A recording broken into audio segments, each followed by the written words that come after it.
Right, now you can see what we're dealing with. It's a coppery, browny, whatever colour it is, I'm not really sure anymore. Pretty faded VK Commodore, but it is a pretty good base to start with.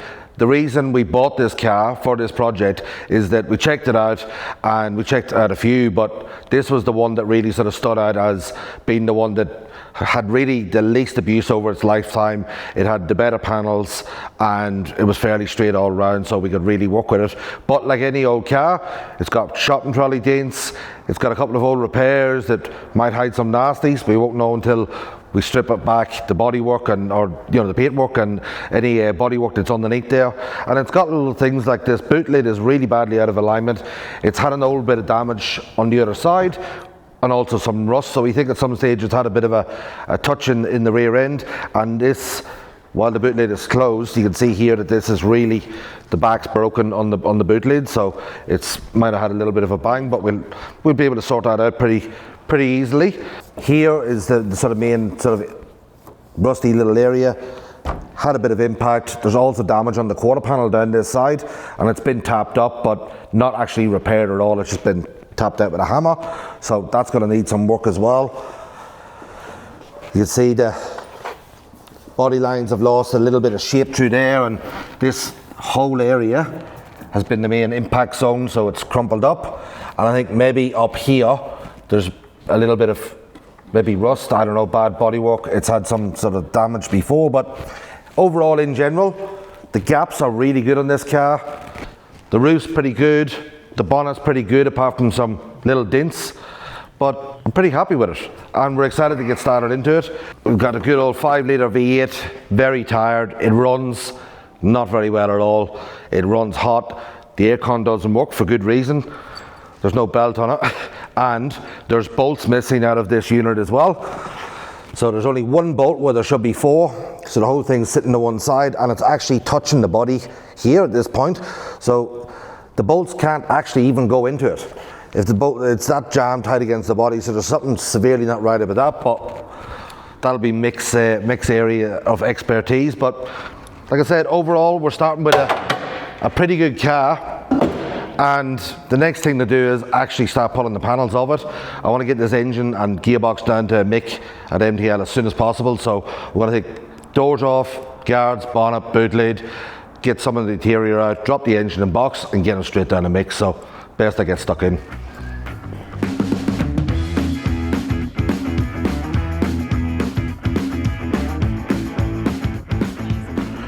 Alright, so first things first, sandwich bags, marker, Sharpie, whatever, essential, bag and tag everything. And I'm going to go around the car now and literally take 100, maybe 120 photographs. If you're doing a resto at home, just photograph everything, even when door trims go off, photograph the inside. It's always amazing to be able to obviously see the progress of the build, but also to be able to reference back when you can't figure out where that screw goes, or was there a screw there in the first place, because sometimes we spend an hour looking for a screw that wasn't even in the car to start off with. So photographs save you a lot of time.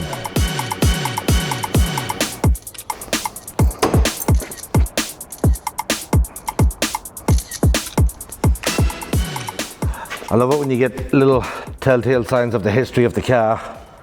There's the remainder of the original pinstriping that have been folded around the corner, and they're just left on the inside of the door. So if you ever wanted to put the original ones back on, you'd have the perfect reference right there.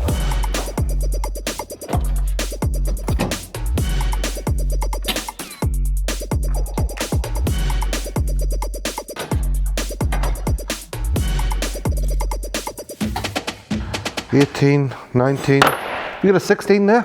No, about 15. I thought I had a 16 socket. The 16 has escaped. The 16 was exactly where it should be, in its spot in the toolbox. I just didn't look for it.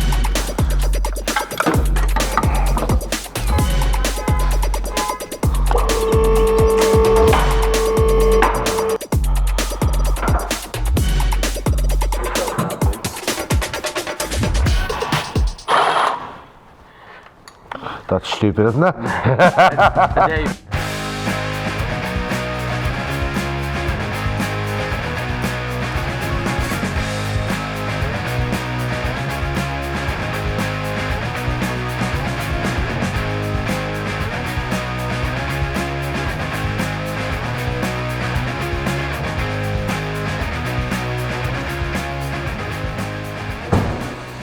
Hello. What's going on, mate?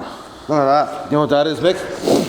That is a Holden motor getting towed by a Ford. The way I bet you the Ford goes fast now. Oh, it goes twice as fast.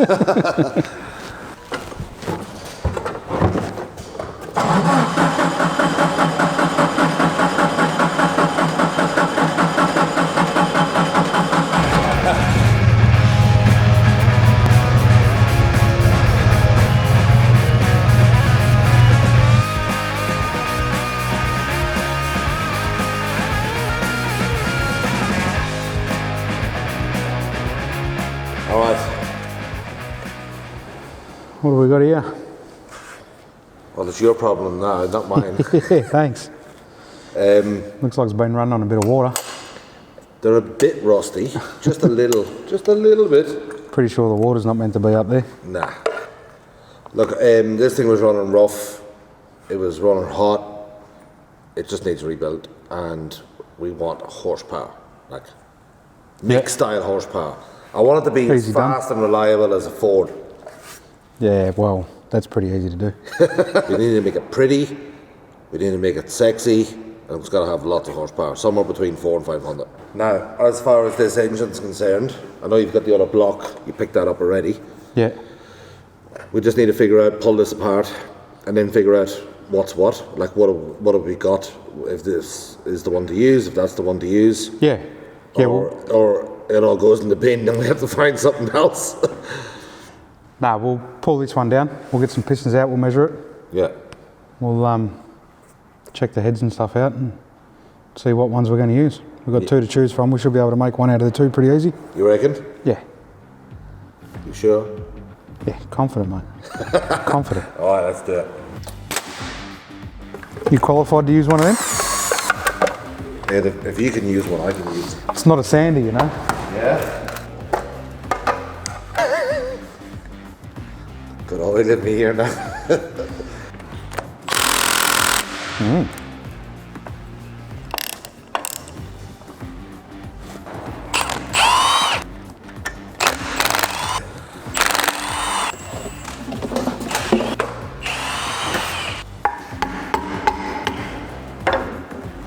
there's silicon across there. I know. It's some dose of it, isn't it? I wonder it doesn't want to come off. There's no surprising gifts in there. No? We didn't find a set of roller rockers or hydraulic cams, so We didn't automatically find 500 horsepower. No. No. bummer. Someone's played with it. It's got aftermarket push rods in it. It's got aftermarket retainers in it on it too.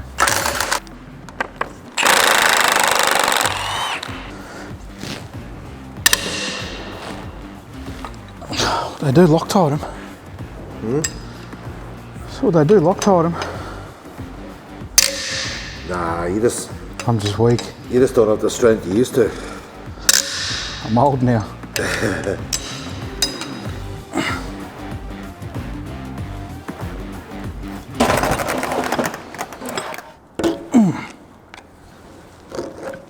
Take all the bolts out? Oh. You mean these ones?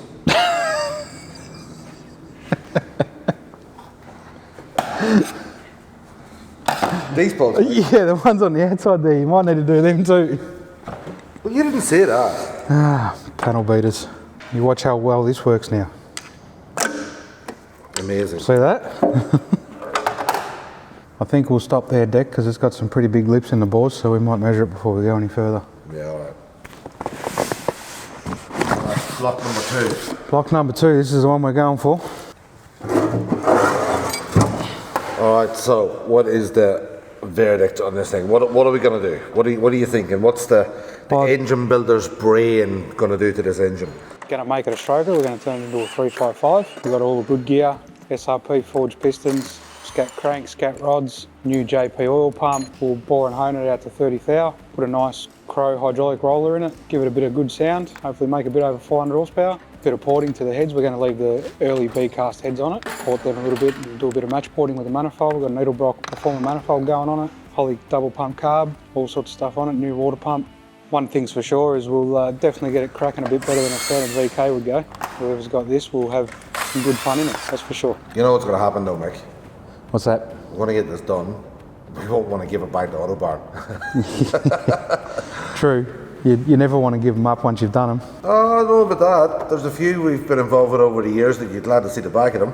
True. Probably more than we care to remember. But they weren't Holdens. Look, let's just wait and see how it turns out, alright? Suppose we organise some parts. Work out what we're going to put in it. Yeah, parts is the next thing, but I'll let you and Sam deal with that. Sam's literally like, she's itching to get online. You know, she's like, she loves shopping. Loves it. I love shopping too. But Sam really loves shopping. So I'll let you and her deal with the parts. You just give her your wish list. Thanks for the punishment. Okay, Dex said I can start shopping now, which frankly is the most dangerous part of any resto. But I will be good. I've got Autobarn up on my screen, and I promised Dex that I wouldn't buy anything for my own cars. And look, Accelerate Rewards, get 20% off your first purchase. Maybe I will buy something for one of my own cars. All right, so Dex handed over the reins. So I'm doing the responsible thing by joining Autobarn's Accelerate Rewards. It's totally free to sign up, no strings, no fine print, just good perks. Every time you shop, whether it's online or in store, you earn points. And those points turn into real dollars off your next shop. You'll also get access to exclusive offers, member-only deals, and the best part, it remembers your car details. You can track everything in your account, points, purchases, cars, it's all right here. And you even get special birthday rewards too. I may already have a few things in my cart. Purely for the VK build, obviously. So Sam's all spending big at Autobarn. Mick's got a great head start on the engine. Next thing is to get this VK stripped bare and get it ready for bodywork.